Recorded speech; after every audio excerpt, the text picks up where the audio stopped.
जय हिंद दोस्तों, स्वागत है आपका एग्जामर्स में। मेरा नाम है दीपक मालविया और आज मैं आपके लिए लेकर आया हूँ वैदिक सभ्यता के टॉप 45 क्वेश्चंस का पार्ट 1 में हम टॉप 40 क्वेश्चंस देख चुके हैं। यह पार्ट 2 है, इसमें हम देखेंगे टॉप 45 क्वेश्चंस।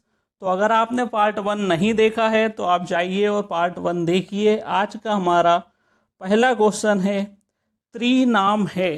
त्रि किसका नाम है? तो इसका सही ऑप्शन है तीन वेदों का। त्रि में जो तीन वेद आते हैं वह हैं ऋग्वेद, सामवेद और यजुर्वेद। त्रि में अथर्ववेद नहीं आता है।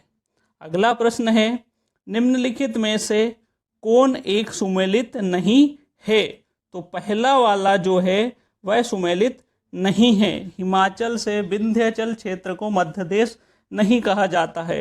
बाकी दूसरा, गंगा यमुना दोआब क्षेत्र को ब्रह्मर्षि देश कहा जाता है। सरस्वती और द्वजदती के मध्य के क्षेत्र को ब्रह्मवर्त कहा जाता है और सतलज और गंगा के मध्य के क्षेत्र को आर्यावर्त कहा जाता है।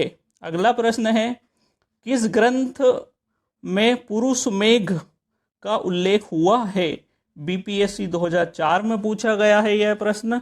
तो इसका सही आंसर है शतपथ ब्राह्मण। शतपथ ब्राह्मण ग्रंथ में पुरुष मेघ का उल्लेख किया गया है और शतपथ ब्राह्मण सर्वाधिक प्राचीन ब्राह्मण ग्रंथ है।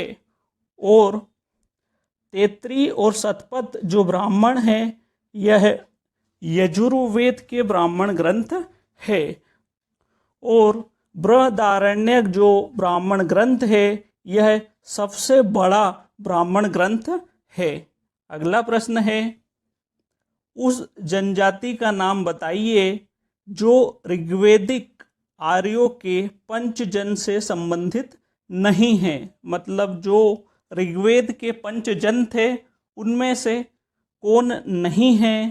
तो कीकट जो है वह ऋग्वेद के पंचजन से संबंधित नहीं है, बल्कि यदु, पुरु और तुर्वस यह तीन और अनु और द्रुहु यह 5 जन के नाम हैं। यदु, पुरु, तुर्वस, अनु और द्रुहु।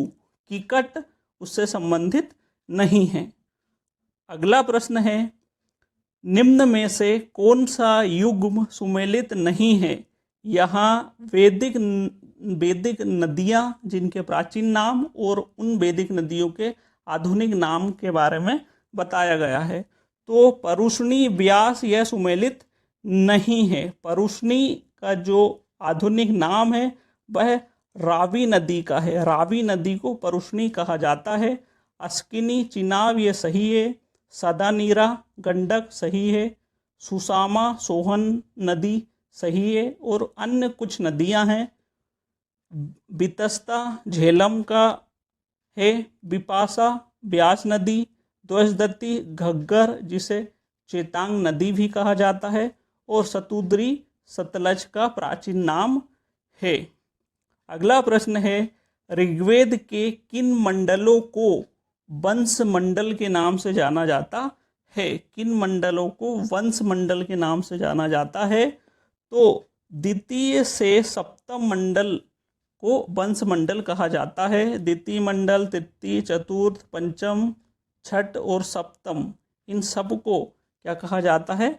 वंश मंडल कहा जाता है। अगला प्रश्न है, आर्य पूर्वों के साथ अपने संघर्षों में सफल रहे क्योंकि? एसएससी 2010 में पूछा गया है। क्यों सफल रहे? क्योंकि उन्होंने घोड़ों द्वारा चलाए जा रहे रथों का प्रयोग किया था। हमारा अगला प्रश्न है, षड दर्शन का बीजारोपण किस काल में हुआ था? तो षड दर्शन का बीजारोपण सूत्र काल में हुआ था। अगला प्रश्न है, इनमें से किसने सर्वप्रथम गोत्र शब्द कहा था? तो गोत्र शब्द सर्वप्रथम अथर्ववेद ने कहा था। अगला प्रश्न है, निम्नलिखित में से कौन सा ब्राह्मण आंध्रों के बारे में प्रथम साहित्यिक साक्ष्य देता है? तो वह है ऐत्रेय ब्राह्मण सर्वप्रथम ब्राह्मण आंध्रों के बारे में जानकारी देता है। तो ऐत्रेय ब्राह्मण में सर्वप्रथम राजसूय यज्ञ का उल्लेख मिलता है। और ऐत्रेय और कौशितकी ये जो ब्राह्मण ग्रंथ है यह ऋग्वेद के ब्राह्मण ग्रंथ है। ऋग्वेद के जो 2 ब्राह्मण ग्रंथ है वह हैं ऐत्रेय और कौशितकी। और पंचबीस जो ब्राह्मण ग्रंथ है यह सामवेद का ब्राह्मण ग्रंथ है, पंचवीस। अगला प्रश्न है, वैदिक ग्रंथों के प्रसिद्ध भाष्यकार और सायण निम्न में से किस एक काल में सक्रिय थे? यह दोनों किस काल में सक्रिय थे? तो यह विजयनगर राज्यकाल में सक्रिय थे। कौन? भाष्यकार और सायण। अगला प्रश्न है, अथर्ववेद से संबंधित ब्राह्मण ग्रंथ है। तो अथर्ववेद से संबंधित ब्राह्मण ग्रंथ है गोपथ। तो अथर्ववेद का जो ब्राह्मण ग्रंथ है वह है गोपथ ब्राह्मण ग्रंथ। अगला प्रश्न है, ऋग्वेद में जनता निम्न में से मुख्यतः किस में विश्वास करती थी? तो ऋग्वेद काल में जनता निम्न में से मुख्यतः किस में विश्वास करती थी? तो सही आंसर है बलि और कर्मकांड में विश्वास करती थी। अगला प्रश्न है, सुमेलित करें।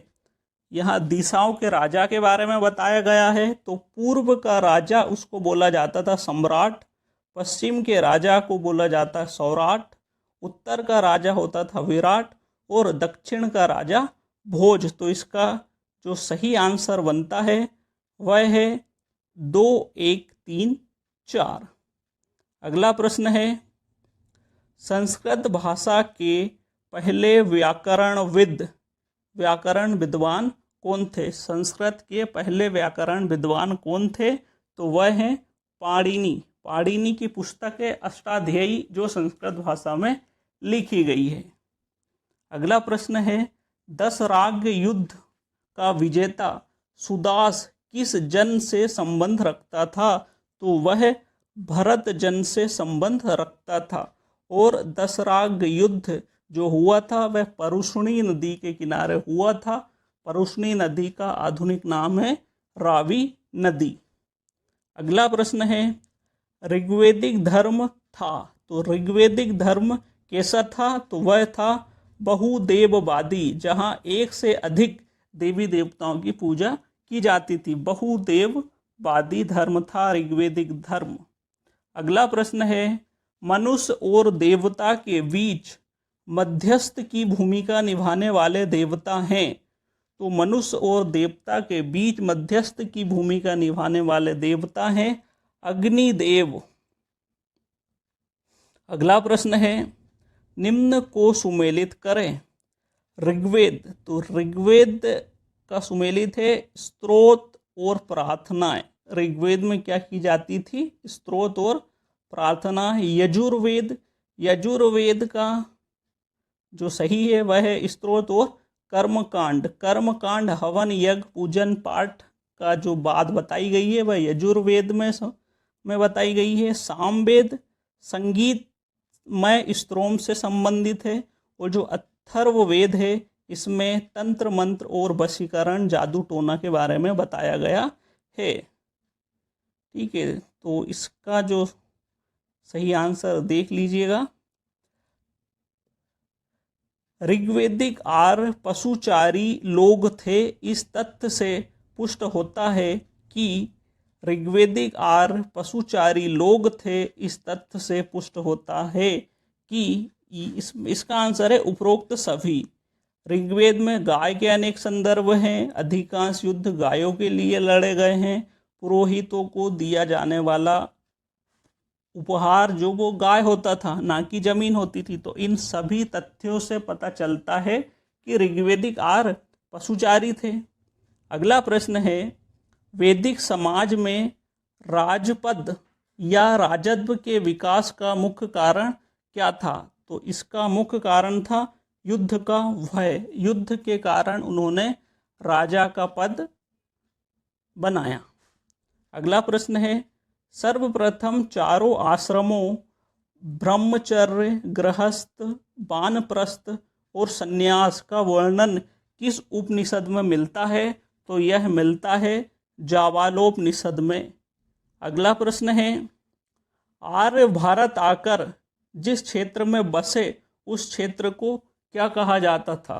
तो आर्य भारत आकर जिस क्षेत्र में बसे उस क्षेत्र को सप्त सेंधव क्षेत्र कहा जाता है। यह गंगा नदी के तट पर स्थित है। यह क्षेत्र सप्त सेंधव क्षेत्र गंगा नदी के मैदान में स्थित है। अगला प्रश्न है, निम्न अवतारों में से प्राचीन साहित्य में प्रजापति के रूप में वर्णित कौन है? तो इसका सही आंसर है वराह और नरसिंह। वराह और नरसिंह, तो सही आंसर है दूसरा बी और डी। अगला प्रश्न है, ऋग्वेद में निम्नलिखित में से किसके लिए वर्णन है कि उसका रथ बकरे खींचते थे? तो बकरे किसका रथ खींचते थे? पूसन। पूसन का जो रथ था वह बकरे खींचते थे। अगला प्रश्न है, वैदिक युग में प्रचलित लोकप्रिय शासन प्रणाली थी, मतलब कौन सी शासन प्रणाली वैदिक युग में चलती थी? तो वह थी वंश परंपरागत राजतंत्र। अगला प्रश्न है, वरुण के महत्व को उत्तर वैदिक काल में घटते हुए किस ग्रंथ में दिखाया गया है? तो इसका सही आंसर है गोपथ ब्राह्मण। गोपथ ब्राह्मण ग्रंथ में वरुण के महत्व को घटते हुए दिखाया गया है। अगला प्रश्न है, सुमेलित करें वेद, उनके उपवेद और उनके रचनाकार। तो ऋग्वेद का जो उपवेद है वह है आयुर्वेद और आयुर्वेद के रचनाकार हैं प्रजापति। यह सही है। ऋग्वेद का जो उपवेद है वह है आयुर्वेद और उसके रचनाकार हैं प्रजापति। यजुर्वेद का जो उपवेद है वह है धनुर्वेद और धनुर्वेद के रचनाकार हैं विश्वामित्र। ठीक है। तीसरा वेद है सामवेद। सामवेद का उपवेद है गंधर्व वेद और गंधर्व वेद के जो रचनाकार है वह है नारद। यह भी सही है। चौथा है अथर्ववेद। अथर्ववेद के उपवेद है शिल्पवेद और इसके जो रचनाकार हैं शिल्पवेद के वह है विश्वकर्मा। इस प्रश्न में बहुत सारे फैक्ट साथ में लिख दिए हैं ताकि आपको कोई प्रॉब्लम ना आए। तो ऋग्वेद का उपवेद आयुर्वेद, आयुर्वेद के रचनाकार प्रजापति हैं। यजुर्वेद का उपवेद है धनुर्वेद, इसके रचनाकार विश्वामित्र हैं। सामवेद का उपवेद गंधर्ववेद है, इसके रचयिता नारद हैं। और अथर्ववेद का उपवेद शिल्पवेद है, इसके रचयिता विश्वकर्मा हैं। तो इसका सही आंसर है फर्स्ट वाला, 1 का 1, 2 का 2, सी का 3, डी का 4। अगला प्रश्न है, वैदिक काल में 8 प्रकार के विवाह होते थे। वैदिक काल में 8 प्रकार के विवाह होते थे। उनमें से कौन सा विवाह प्रेम विवाह है? तो प्रेम विवाह है गंधर्व विवाह। गंधर्व विवाह प्रेम विवाह है। अगला प्रश्न है, भारतीय उपमहाद्वीप में लोहे के सबसे पहले साहित्यिक संदर्भ निम्नलिखित में से किस वेद में पाए गए हैं? यूपीएससी 2012 में पूछा गया है। तो किस वेद में मिले हैं लोहे के साक्ष्य? तो वह मिले हैं यजुर्वेद में। यजुर्वेद में सर्वप्रथम लोहे के साक्ष्य मिले हैं। अगला प्रश्न है, निम्नलिखित में से वैदिक साहित्य का सही क्रम कौन सा है? तो वैदिक साहित्य का सही क्रम है पहला वैदिक संहिताएं, फिर आते हैं ब्राह्मण ग्रंथ, फिर आते हैं आरण्यक और लास्ट में आते हैं उपनिषद। तो यह सही क्रम है वैदिक साहित्य का। अगला प्रश्न है, बृहदारण्यक उपनिषद में अजातशत्रु को कहाँ का राजा कहा गया है? तो इसका सही आंसर है काशी। काशी का राजा बताया गया है अजातशत्रु को बृहदारण्यक उपनिषद में। बृहदारण्यक उपनिषद सबसे बड़ा उपनिषद है। अगला प्रश्न है, प्रकाशित ऋग्वेद संहिता किस शाखा की है? तो वह है शाकल शाखा की है। अगला प्रश्न है, उत्तर वैदिक काल में निम्नलिखित में से कौन सा अधिकारी करों का संग्राहक होता था? टैक्स को इकट्ठा कौन करता था? तो वह करता था भागदूध। भागदूध नामक अधिकारी उत्तर वैदिक काल में टैक्स को इकट्ठा करता था। अगला प्रश्न है, उत्तर वैदिक काल के वेद विरोधी और ब्राह्मण विरोधी धार्मिक अध्यापकों को किस नाम से जाना जाता था? तो उनका नाम है श्रमण। श्रमण के नाम से जाना जाता था। अगला प्रश्न है, निम्नांकित में से कौन प्रस्थान त्रयी में शामिल नहीं है?